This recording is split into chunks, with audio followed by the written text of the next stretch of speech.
my chairman is somewhere. We'll begin as soon as Chair Rod Nelson arrives. We have our press at their press table here. The sequence will be that we'll have some comments and then Q&A, not only with the press, but any of you who have a question of Dr. Hanley. I am confident he is prepared to answer anything that you have to ask him. So as I continue to wait for the chair to arrive, a little soft shoe.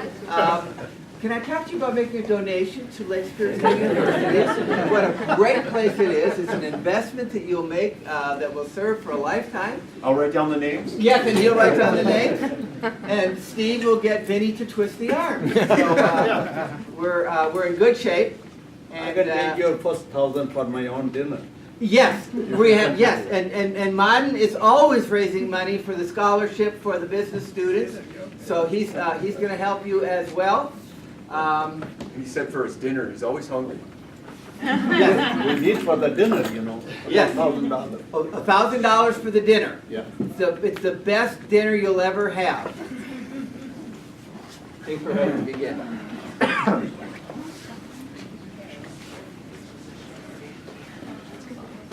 Thank you and good morning, everybody. It's truly my pleasure to kick off this press conference to announce the next president of Lake Superior State University. My name is Ann Parker. I chair the search committee effort as a member of the board of trustees. It was a great process that we went through to get to this excellent result, and I'm happy to share a little bit of the background of how we came to make the decision today as a board of trustees to vote on Dr. Rodney Hanley as the 10th president of Lake Superior State University. First, I need to thank members of the search committee. This was not an effort done alone by Dr. Mitchell as our consultant or by me as the chair. There was a 9-member committee that worked on this effort, and many of them were nominated by peers or had their shoulder tapped to serve and maybe did not expect to be spending some quality extra time in their evenings and attending some extra meetings on campus to make this effort happen. So I do want to acknowledge the other trustees, Tom Bailey and Dr. Mark Mercer, that served on the committee. Also from the faculty, Dr. Kathy Burcham and Dr. Chris Smith, that brought an interesting perspective to our conversation. Dr. Mighton served us ably representing the cabinet and took kind of the role as chief facilitator, making sure our candidates had smooth transition from meeting to meeting throughout their time and their campus visits. The ESP was represented by Cindy Ross, and she served us very well, as did Dakota Baker, our student representative on the committee. I told him if he didn't learn a lot about interviewing skills from sitting through those interviews, he missed the opportunity, but he assured me that he did take away a lot of experience from that. And our community member was Pat Shannon, and he served us primarily at the beginning of the process as we went our candidates down. And to that point, the process did start with over 60 candidates that applied for this position based on the prospectus that we sent out in the fall, and winnowed that down to about 16 that the committee really seriously considered their credentials, resulting in 7 video interviews and then ultimately the 4 campus visits that many of you had the opportunity to participate in. I said during the board meeting that by day my job requires me to be kind of operational, and I'm the kind of person that believes a good process gets a good result, and this process was very well done. I participated in another search at this university, and they were different. They were both done well, but this one was very efficient, and for that I thank Dr. Mitchell for leading us through a process that he normally does as a consultant, and he ran it concurrently with running this university at the same time. I think key to the process was really at the front end in conducting 22 listening sessions to gather input from the campus community and any other constituency that may be interested in the success of this body. It resulted in some clear direction that the search committee took forward and used during the course of our interviews, and that is that our next leader needed to have experience in developing a culture of an institution of this size, that they needed to have experience with fundraising, that they needed to have financial management skills. Clearly, enrollment is an issue that the board is very focused on, and our next candidate needed to be able to bring new ideas around all of enrollment and everything that that means. And certainly to be a community builder too. We've heard consistently in my time on this board, and again through that listening session process, that there's a desire to improve the town and gown, if you will, campus and community relationship. And so we used all of those criteria as the lens that we evaluated candidates by, and I think that served us well. And the search committee members stuck to that script, and it's easy to have other opinions or bring in your own point of view, but we were clear about staying back to the key criteria that we were asking for way back in the building of the prospectus. Two things struck me from the hours of interviews that we conducted, particularly about Dr. Hanley. And one of those was really from the very first paragraph of his cover memo that accompanied his application. He indicated a desire to get back to this part of the United States. His work has taken him to Canada and to other parts of the U.S., but it's a desire to be in a community like Sault Ste. Marie, like the Eastern UP, and to get back to, coming from Nashville, to come to a wintry climate was not a deterrent, but an attractive component of our opening. And I think that is going to start us off well in the whole area of building community here between campus and the Sioux. The other thing he said in the course of the interview, it was a simple comment, and you probably don't even remember saying it, but that our legacy is walking around the sidewalks of this campus. Meaning he was very focused to me on the students and understood that the reason that we're all here was to benefit the students of this campus, and truly that is our legacy, that if we could touch either just one student in a special way or have momentum around changes that need to be made on this campus for its long-term application and support for the Eastern UP, I think that bode well for his beginning with us, that he understands very clearly that the legacy is the students that are walking around on this campus. And then finally, the question, it felt like a softball sometimes, but you'd be surprised how people don't really take well to the final question in an interview. Why should we hire you to be the next president of Lake Superior State University? It should be a succinct, clear, obvious, well thought out answer. And in Dr. Hanley's response, he said, because he will inspire and challenge the LSSU community. And those are, aside from all the other things that we were looking for, to inspire and challenge really kind of resonated with me, I know, in our conversation with him. So that's a little bit of the background of the search process and how we came to the decision, the recommendation that was approved by the board today. And I'd like to turn it over to our board chair, Brad Wilson, for further comments. Thank you, Ann. And mention the search committee. If you were at the meeting today, you heard about the search committee, and I'm going to say one more time. It's incredible the amount of work they did, the time they spent, and I want to applaud not only the search committee, but the leadership of Ann Parker.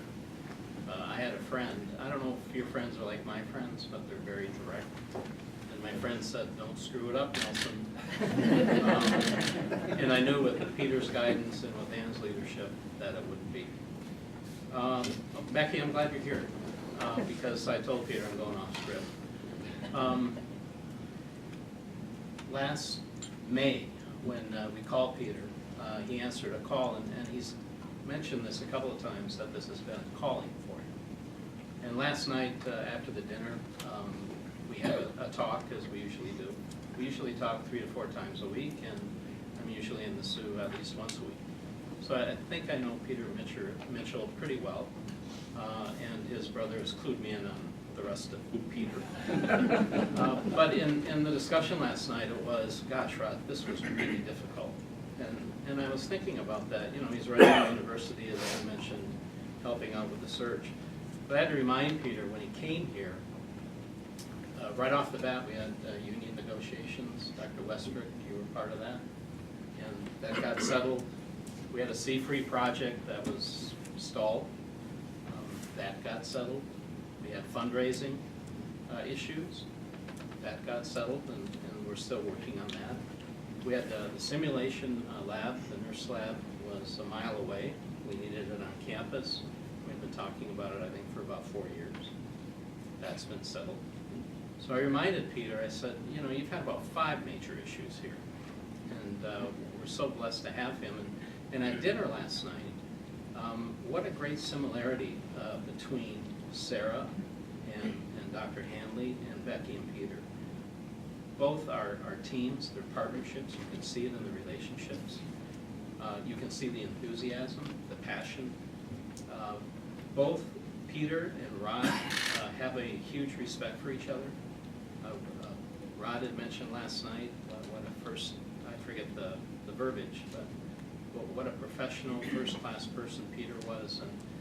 And that just kind of validated for me and I think the other trustees that there's going to be a smooth transition, which is really critical. There's also going to be a great working relationship going forward. Dr. Hanley assumes the presidency.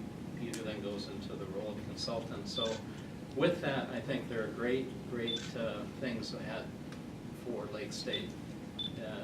Last night I just left, and Randy knows because we drove. Just left that meeting with a lot of inspiration and as Tom said at the meeting, really upbeat. So we're very grateful, but the similarities between the two are just amazing, and we're very blessed, Sarah and Rod, to have you join us. So we had an ambitious goal to hire an outstanding leader with the knowledge, skills, and passion for Lake State to guide us toward a promising future. Someone capable of building on that momentum, sense of excitement, optimism that permeates the campus. Dr. Rodney S. Hanley is that person. He impressed the board, but all the other constituencies with his keen intellect, diverse experiences, sound management, fundraising acumen, and most of all, his passion for making a difference at Lake Superior State University. Dr. Hanley's leadership experiences in Canada and the United States, coupled with his accomplishments in academic program development, enrollment growth, which is critical, and economic development, equipped him to be a great president and to bring distinction and Laker pride to LSSU. Last evening, as I mentioned, the trustees had dinner with Rod and his wife Sarah and Harry and Edward. What a delightful family. It was warm, it was friendly, and endearing. The Laker family will embrace the Hanley family with joy. Plus, we hope Rod stays long enough. This is for you two, Harry and Edward, to graduate from high school and maybe from Lake State, which is about 14 years. So, as I mentioned, it's been a tremendous honor to work with Dr. Mitchell and with Becky, because you're a team. Sarah, Dr. Hanley, we welcome you. Members of the media faculty, staff, community, and tribal leaders, and especially our students who are here to serve, I am very proud to introduce the 10th president of Lake Superior State University, Dr. Rod Hanley.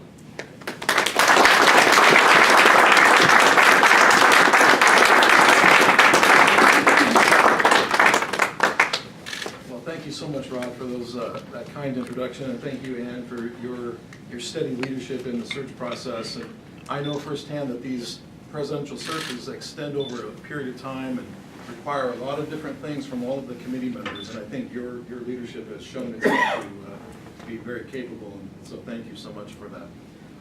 I also want to say something very special about a very special person in the room, and it's Dr. Peter Mitchell. You've heard our two introductions talk about Dr. Mitchell, but I want to share something about him. We have something in common that extends beyond higher education. You know, he's been in higher education a long time. I've been in higher education for a fair amount of time myself. But the one thing that in my conversations with him that I realized And he said it to me first, but I realized we share something very important in common, and that is we both married up.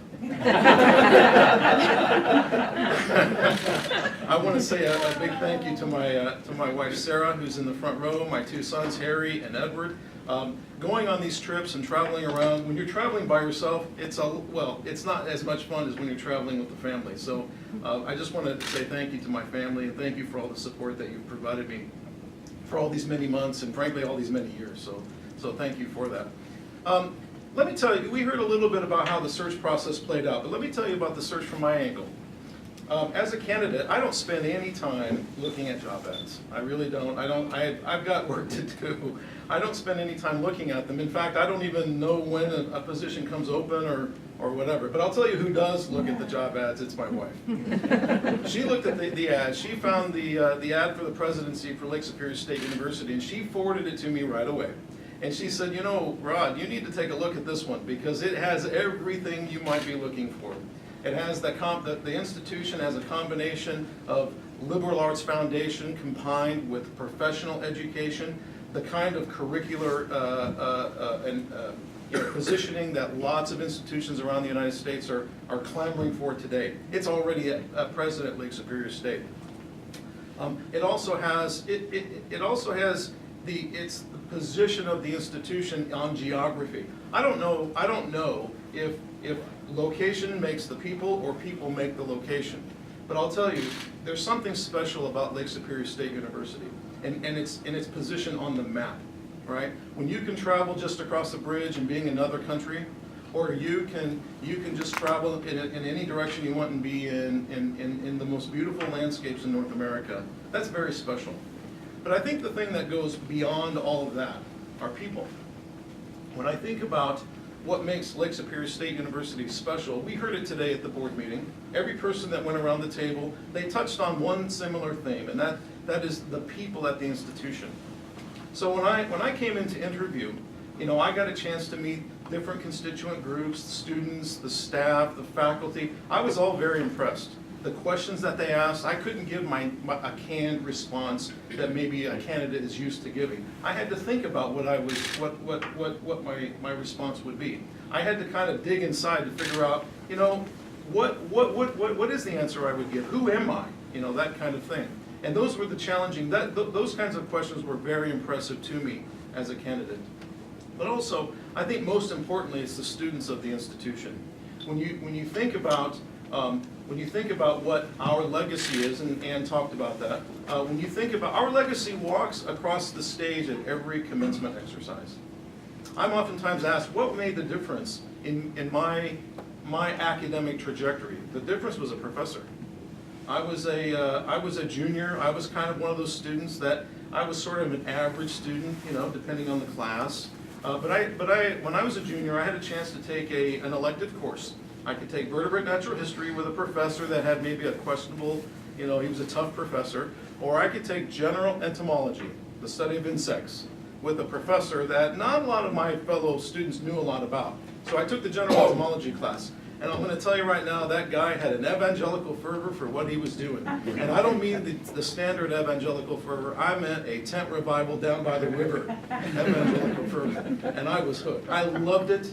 I would go by his office to talk about the subject matter.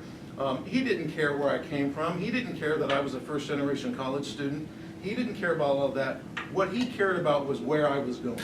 And he wanted to do everything in his power to help me get to where I wanted to be. And that made all the difference in the world. I worked with him for a master's degree, got my master's, and then went on to a PhD.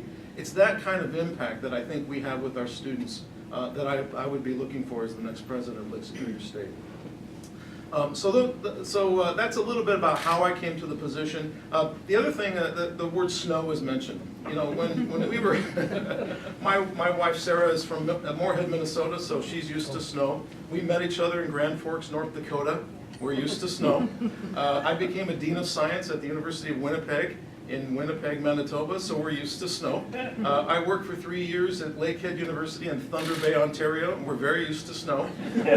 We moved to Nashville, and something went wrong. We didn't have our snow. And when I have to call the lawnmower guy to come out and mow our grass a few days before Christmas, something's wrong.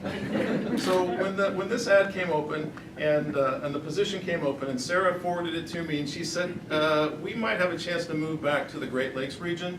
I can be back in a climate that I like. I had to take it very seriously, and so I put my application in. And when I looked at the opportunity, I was really enthusiastic. The word momentum was used in the board meeting. I would actually absolutely concur with that. The notion, my challenge as the next president is going to be to keep the momentum that Dr. Mitchell has really built, and the whole board and the faculty and the staff. And I'm committed to do that. And I also want you to know how excited I am to take the position. So with that, I think I'll close my introductory comments. But I just want to say again how grateful I am to all of the constituent groups, all the folks that came out to hear during the interview process, to hear my comments and perhaps the comments from all the other applicants. And I also want to say thank you again to the selection committee and also the board of trustees. So thank you very much.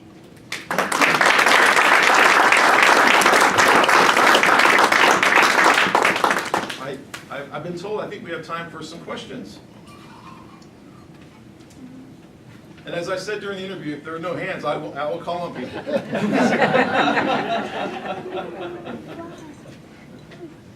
What would you list as your top priorities once you're on campus? I think the top priority is really enrollment growth, is to continue the process to build enrollment. There's a lot of priorities, and there are priorities that the board has developed, there's priorities that I would bring to the table. But when I think about the impact that enrollment growth will have, both on the bottom line of the institution and also the collective sort of health of the institution, enrollment growth quickly becomes the #1 priority. So looking at the processes that we have in place, making sure that they're maximally efficient, that we're reaching out to have a position in that enrollment marketplace throughout the state of Michigan, also the entire region, is really important. So as president, that'll be the top priority. Yes, sir. I was wondering if you could just give a quick informal SWOT analysis that you're looking at going into all of this. That's an interesting question. So in terms of taking a look at risk, when I think about the risks that are confronting Lake Superior State are the risks the same risks that are confronting my current institution and relatively small institutions around the United States. It has to do with enrollment. It has to do with is making sure that you don't begin to slip behind. If you have slipped behind, to change that momentum to move forward. Making sure that you have a position within the fundraising marketplace. Making sure that because so much emanates from the revenue angle, and making sure that the culture on campus is one that's conducive to student achievement, student education, to get everyone focused on student success. I think is a risk for institutions all over the United States. And so, at my current institution, we spend a lot of time focused on making sure that we have the right curriculum in place to accommodate enrollment growth, looking for new programs that will draw students in for 21st century jobs. These are the challenges that we have to confront as an institution. So those are probably the initial challenges. Beyond that, you have much longer range challenges. Higher education is a sector for which is very competitive. It's a very competitive marketplace. And so, I like to think that if you're not moving forward, then you're actually slipping behind, right? There's no room to stand in place. And so moving forward with new programmatic offerings, moving forward with enrollment growth, with extracurricular and co-curricular activities for our students, these are all things that will drive up the enrollment of the institution. You mentioned your background a little bit, but could you go back just a little farther, like born and raised, and Sure, just be give glad us a to. little idea of where you come from? Yeah, I'm happy to. I was born and raised in central Illinois in a town called Decatur, Illinois. It's pretty much right in the middle of the state. It's the soybean capital of the world. There are a number of soybean processing plants there. I'm also a first-generation college student. My father worked for Caterpillar Tractor Company for well over 30 years in Decatur. He was a machinist, a member of the United Auto Workers. So I grew up in a union home. And I joined the Illinois Army National Guard as was a military policeman as a way to pay for college, to put myself through school. And I have 2 degrees from Eastern Illinois University in environmental biology. I then got my PhD at the University of Kansas in biology with an emphasis in entomology. I love working with the environment, working in the outdoors. And then after that, I had a chance to stay at the University of Kansas to do a postdoc in kind of the area I was already working in, or I could take a big risk in terms of my career and move to the University of North Dakota, where they were setting up a research institute that dealt with sustainability and working with farmers, ranchers, land managers throughout the upper Midwest. And really what we did there was I took that job, by the way. And what we did there was use satellite imagery and remotely sensed imagery, aerial imagery, to help farmers really make informed decisions on how to manage their land. So we did that. We had a number of really, I think, special projects. The students that we worked with designed and built a specialized camera that was installed on the International Space Station. We also operated the NASA DC-8 flying jet laboratory that flies around the world and collects all sorts of atmospheric measurements. After that, and I could go on, I was there for a number of years, but I became the Dean of Science at the University of Winnipeg in Winnipeg, Manitoba. And then after that, I was recruited over to be the provost at Lakehead University at Thunder Bay, Ontario, which is actually not very far from here. And then during that time, my wife and I, we adopted our 2 sons from different countries in Africa, and Harry's from Ethiopia, and Edward is from my youngest son is from the Democratic Republic of Congo. And so we wanted to return to the United States to raise our children, and then I was recruited to Fisk University in Nashville, Tennessee, which was one of the nation's premier historically black colleges. So I've been there as a provost ever since. Do you have a timeline in mind for winding down your time at Fisk and getting on campus here? If I could, if it was all within my power, I would come to camp here. I would come tomorrow and get going as the president. We have a number of initiatives underway at Fisk University. I'm in the final stages of a draft strategic plan, and so I'm committed to see the approval of that strategic plan. That will happen at our May board meeting. We have the commencement exercise, of course, we run that out of the provost's office, so I need to complete that. But really, when we get past early May, then it will be, in my mind, I'll start that process of transitioning to Lake Superior State University. So I think if all goes well, I'd love to be able to be here for a June 1st start date.